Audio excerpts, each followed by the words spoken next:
Nós sabemos que é um desafio muito grande atender pessoas em unidades básicas de saúde, de maneira humanizada, de maneira eficaz, não é? No campo da saúde mental, isso não é diferente. Nós sabemos hoje que em torno de 1/3 das demandas que aparecem nas unidades básicas de saúde são ou têm um componente psicossocial bastante significativo, né? Então é importante nós ficarmos atentos a isso.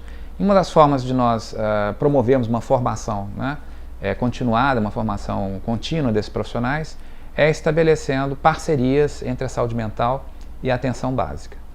Nós preconizamos, na verdade, um cuidado compartilhado, né, entre a equipe de saúde da família e os profissionais da atenção especializada, no caso da saúde mental, né?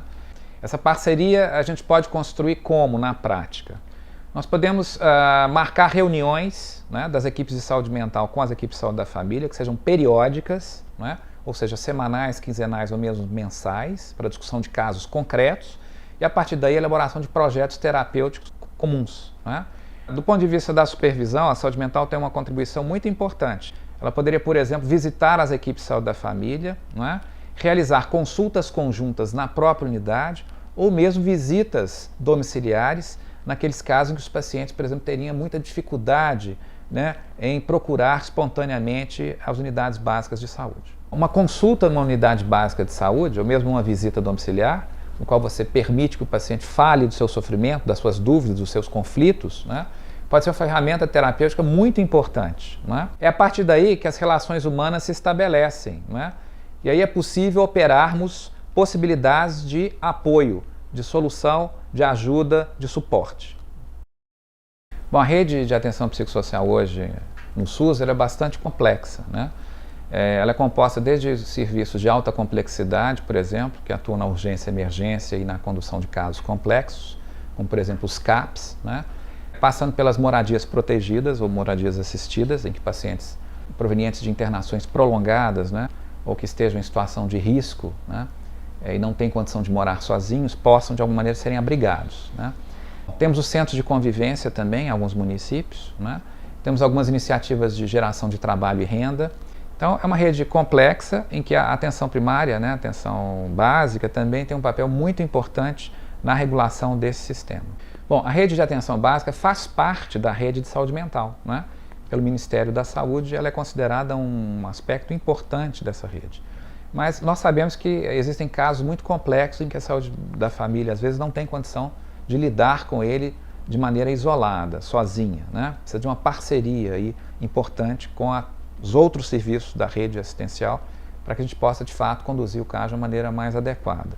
E para que a equipe também tenha um suporte técnico, né, especializado quando houver necessidade.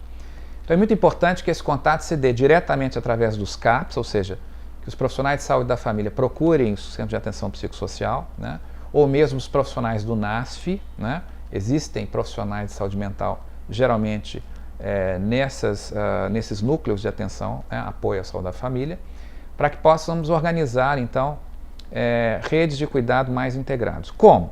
Promovendo reuniões conjuntas, por exemplo, entre profissionais do NASF e do CAPS para discussão de casos clínicos, né, nos próprios CAPS ou nas próprias unidades de saúde, né. Dessa forma a gente pode construir projetos conjuntos de atendimento a determinada situação.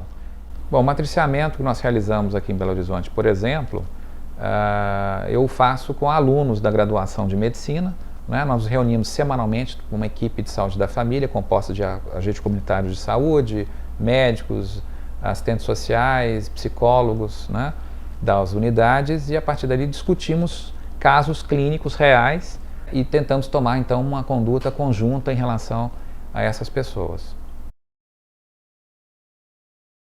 Alguns casos de transtornos psíquicos mais severos geram um fardo, né, um peso muito grande para as famílias, né? Vamos pensar, por exemplo, em pacientes com quadro psicótico que constroem realidades muito distintas daquelas em que as famílias vivem, né? A família tem que lidar com isso de alguma maneira, tem que ser orientada nesse sentido. Então é um papel muito importante das equipes poderem entender esse processo e poderem orientar de maneira adequada essas famílias, né? É importante considerarmos o território também como um elemento chave, né, na construção do cuidado desses pacientes, né?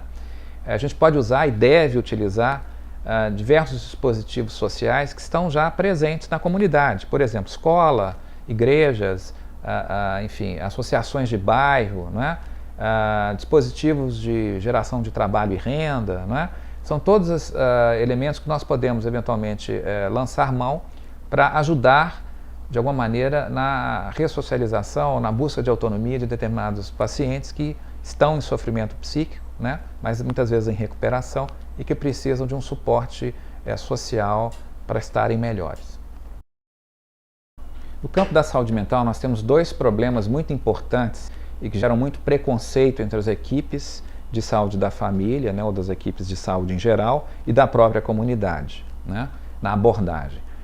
A gente pode pensar nos dependentes químicos, né, e nos pacientes portadores de transtornos psiquiátricos severos. Esse preconceito é antigo, mas precisamos muito rompê-lo se nós queremos ampliar a capacidade assistencial e incluir essas pessoas no atendimento, né? São atendimentos possíveis desde que nós consigamos um suporte, um apoio das equipes de saúde mental para que os projetos, não é, terapêuticos sejam encaminhados.